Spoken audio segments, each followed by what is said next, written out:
Small group leaders are some of the most important people in the world in the lives of kids and students. But what exactly is a small group leader? Well, as a small group leader, you're a little bit of a friend, a little bit of a parent, and a coach, and a teacher. Now, you're not really any of those things, not exactly, but you are a little bit of all of those things.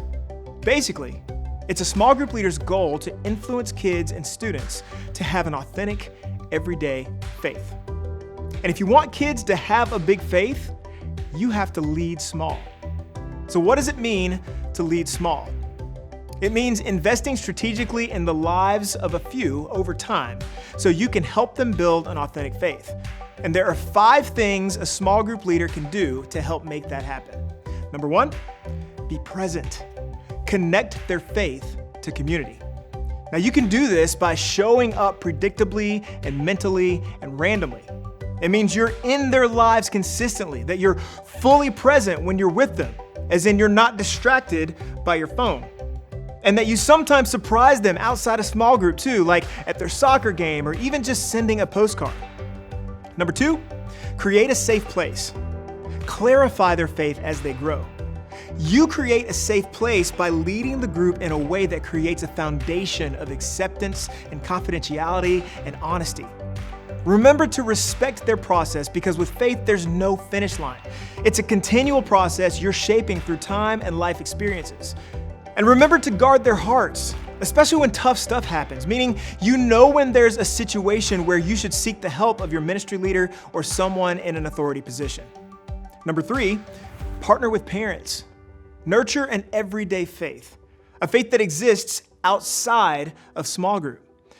Now, this is pretty important because even though a small group leader has a lot of influence in a kid's life, a kid's parents or guardians will always be their number 1 influence. So that means that you should partner with parents of your small group. You'll cue the parent by making an initial connection and then staying in touch afterwards. Honor the parent by always speaking positively to a kid or a student about their parents. And reinforce the family by including families in big decisions and faith conversations. Remember, if you're not on the parent side, you're not on the kid's side. Your role as a small group leader is temporary, and theirs is lifelong. Number 4, make it personal. Inspire their faith by your example. Now, as a small group leader, the most important person you lead is you.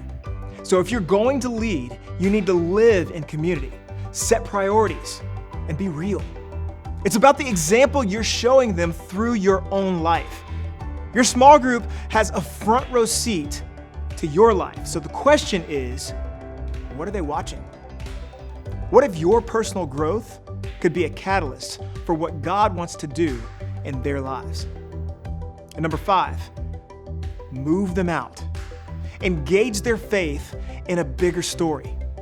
See, someday the kids in your group will move on to a new group, but before they do, you'll need to move them to someone else, their new small group leader. You'll also need to move them to be the church through service, because they probably won't believe they're significant until you give them something significant to do.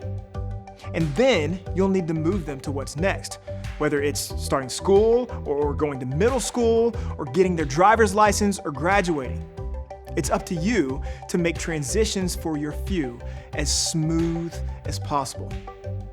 Now, if you want to learn more about these 5 principles and what it means to lead small, check out the book, Lead Small by Reggie Joyner and Tom Shefchunas, where they unpack the job description of a small group leader in a lot more detail. And in the meantime, remember this: you don't have to have all the right answers to be a small group leader.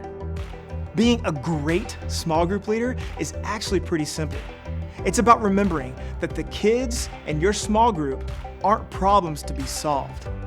They're people to be loved.